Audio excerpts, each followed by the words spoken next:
بسم اللہ الرحمن الرحیم۔ السلام علیکم ڈیئر اسٹوڈینٹس، آج کی اس ویڈیو میں ہم انشاءاللہ تعالی 11ویں جماعت اسلامیات لازمی کی نیو بک میں سے حدیث نمبر 3 کا ترجمہ، تشریح اور عملی زندگی سے تعلق آپ کی خدمت میں بیان کریں گے۔ حدیث نمبر 3 ہے، من نفس عن مؤمن کربة من کرب الدنیا نفس اللہ عنہ کربة من کرب یوم القیامہ ومن یسر علی معسر یسر اللہ علیہ فی الدنیا والآخرہ ومن ستر مسلما ستر اللہ فی الدنیا والآخرہ واللہ فی عون العبد ما کان العبد فی عون اخیہ۔ ترجمہ: جس شخص نے کسی مسلمان کی دنیاوی تکلیفوں میں سے کوئی تکلیف دور کی تو اللہ تعالیٰ اس کی قیامت کی تکلیفوں میں سے کوئی تکلیف دور کرے گا،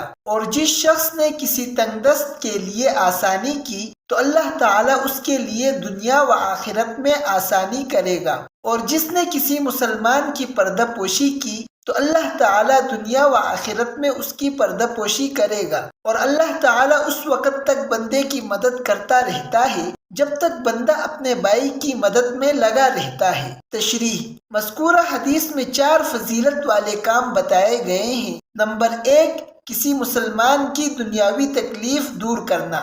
رسول اللہ صلی اللہ علیہ وسلم نے فرمایا، جس شخص نے کسی مسلمان کی دنیاوی تکلیفوں میں سے کوئی تکلیف دور کی تو اللہ تعالیٰ اس کی قیامت کی تکلیفوں میں سے کوئی تکلیف دور کرے گا۔ مسلمان کی دنیا کی تنگیاں اور تکلیفیں کئی قسم کی ہو سکتی ہیں جنہیں دور کرنے کی فضیلت مذکورہ حدیث میں بیان ہوئی ہے۔ مثلا اگر اسے مالی تنگی درپیش ہے تو اگر ہو سکے تو اپنے پاس سے مال دے کر اس کی تنگی دور کرے، یا اسے قرض دے دے، یا اپنا اثر و رسوخ استعمال کر کے کسی دوسرے سے مال دلوا دے یا قرض دلوا دے۔ اگر کسی ظالم کے ظلم سے تنگ ہے تو وہ ظلم دور کرنے یا کم کرنے کی کوشش کرے۔ اگر بیمار ہے تو علاج میں اس کی مدد کرے وغیرہ۔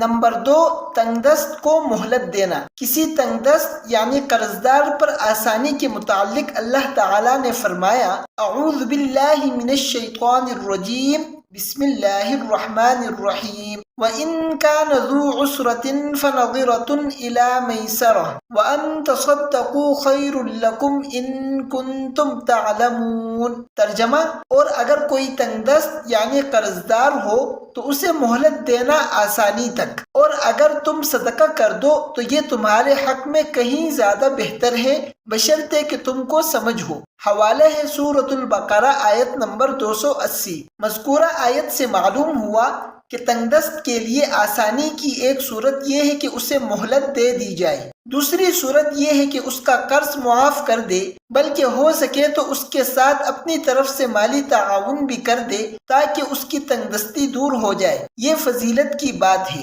قرض کے حوالے سے حضرت عمر رضی اللہ تعالی عنہ کا معمول، حضرت عمر فاروق رضی اللہ تعالی عنہ کا معمول تھا کہ وہ کسی کو قرض دیتے، جب وہ واپس کرنے آتا تو اسے قرض معاف فرما دیتے۔ کسی نے اس کی وجہ پوچھی تو فرمایا کہ پہلے میں قرض کا ثواب حاصل کرتا ہوں اور پھر صدقے کا ثواب بھی پا لیتا ہوں۔ مذکورہ حدیث میں بیان کی گئی تیسری بات یہ ہے کہ مسلمان کی پردہ پوشی کرنا۔ پردہ پوشی کا معنی ہے کسی کے عیبوں پر پردہ ڈالنا اور اس کی غلطیوں کو چھپانا۔ دین اسلام ہمیں یہ تعلیم دیتا ہے کہ ہم کسی کے عیب جاننے کی کوشش نہ کریں۔ اگر ہمیں کسی کا عیب معلوم ہو جائے تو اسے چھپانے کی کوشش کریں، نہ اس شخص کو طعنہ دیں اور نہ اس پر طنز کریں۔ جو شخص کسی مسلمان کی کسی لغزش یا غلطی پر مطلع ہو پھر اس پر پردہ ڈال دے تو اسے یہ اجر ملے گا کہ اللہ تعالیٰ دنیا اور آخرت میں اس کی غلطیوں پر پردہ ڈال دے گا۔ دنیا میں اس طرح کہ اسے ایسی غلطی سے ہی محفوظ رکھے گا، یا اگر ایسی غلطی کر بیٹھے تو کسی کو معلوم نہیں ہوگی، اور آخرت میں اس کے گناہ معاف کر دے گا اور اس کے برے اعمال ظاہر نہیں کرے گا۔ نبی کریم صلی اللہ علیہ وسلم نے دوسروں کے عیبوں پر پردہ ڈالنے کو بہت بڑی نیکی قرار دیا ہے۔ چنانچہ آپ صلی اللہ علیہ وسلم نے فرمایا، جو شخص کسی مسلمان کے عیب چھپائے اللہ تعالیٰ قیامت کے دن اس کے عیب چھپائے گا۔ حوالہ ہے صحیح بخاری حدیث نمبر 2442۔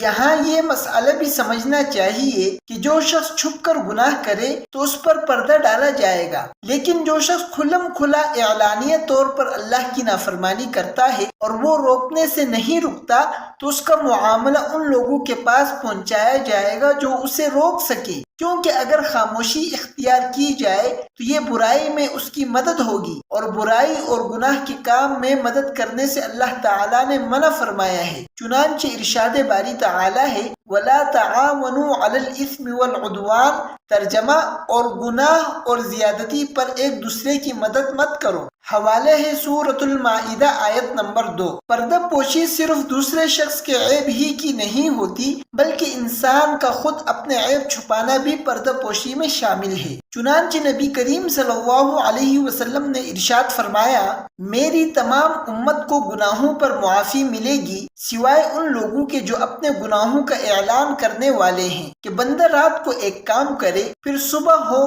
تو اللہ نے اس کا پردہ رکھا ہو اور وہ خود کہے کہ اے فلاں میں نے پچھلی رات ایسا ایسا کام کیا، حالانکہ اس نے رات گزار دی، اس کے رب نے اس پر پردہ ڈالے رکھا، اور وہ صبح کرتا ہے تو اپنے رب کا ڈالا ہوا پردہ اتار دیتا ہے۔ حوالہ ہے صحیح بخاری حدیث نمبر 6069۔ نمبر 4، اپنے مسلمان بھائی کی مدد کرنا۔ جب تک بندہ اپنے بھائی کی مدد میں ہوتا ہے اللہ تعالیٰ اس کی مدد میں ہوتا ہے، یعنی اپنے بھائی کا تعاون جس کام میں کر رہا ہوتا ہے اس میں اللہ کی امداد شامل ہوتی ہے، اس کے علاوہ اس کے اپنے کاموں میں بھی اللہ کی مدد شامل حال ہوتی ہے۔ اگرچہ اللہ کی مدد کے بغیر آدمی کوئی کام بھی نہیں کر سکتا مگر اس صورت میں اسے اللہ کی خاص مدد حاصل ہوتی ہے۔ اس لیے جو شخص چاہے کہ اس کے سب کام درست رہیں وہ دوسرے مسلمان بھائیوں کی مدد کرتا رہے۔ اسلامی اخوت اور بھائی چارے کا تقاضا ہے کہ ایک مسلمان دوسرے مسلمان کے خیر خواہ، مددگار، غمگسار اور شکر گزار ہوں، ایک دوسرے سے محبت کرنے والے، سہارا بننے والے اور مصیبت میں کام آنے والے ہوں۔ ہر مسلمان اپنے اوپر دوسروں کو ترجیح دینے والا اور ہر کسی سے مساوی سلوک کرنے والا ہو۔ کوئی مسلمان اپنے آپ کو دوسرے سے بہتر، افضل اور اشرف نہ سمجھے۔ کوئی مسلمان کسی کو حقارت و نفرت سے دیکھنے والا نہ ہو۔ قرآن مجید میں اللہ تعالیٰ نے تمام اہل ایمان کو بھائی بھائی قرار دیا ہے، چنانچہ ارشاد باری تعالیٰ ہے انما المؤمنون اخوہ۔ حوالہ ہے سورۃ الحجرات آیت نمبر 10۔ ترجمہ بے شک سب اہل ایمان تو آپس میں بھائی بھائی ہیں۔ عملی زندگی سے تعلق۔ مذکورہ حدیث کا ہماری عملی زندگی سے تعلق یہ ہے کہ ہمیں چاہیے کہ ہم اپنے مسلمان بھائیوں کی دنیاوی تکلیفیں دور کرنے میں ان کی مدد کریں اور ان کے عیبوں پر پردہ ڈالیں تاکہ اللہ تعالیٰ قیامت کے دن ہم سے ہماری تکلیفیں اور مصیبتیں دور کر دے اور ہمارے عیوب پر بھی پردہ ڈال دے اور ہمیں جنت میں داخل فرما دے۔ عزیز طلبہ، آج کی اس ویڈیو میں 11ویں جماعت اسلامیات لازمی کی نیو بک میں سے حدیث نمبر 3 کا ترجمہ، تشریح اور عملی زندگی سے تعلق آپ کی خدمت میں بیان کیا گیا ہے۔ اس ویڈیو میں کچھ سمجھ نہ آیا ہو یا اس حوالے سے کوئی بھی سوال ہو تو کمنٹ باکس میں کیجئے گا، انشاءاللہ تعالی اس کا جواب دیا جائے گا۔ تب تک کے لیے ہمیں اجازت دیجیے، ملتے ہیں اگلی ویڈیو میں۔ اللہ حافظ۔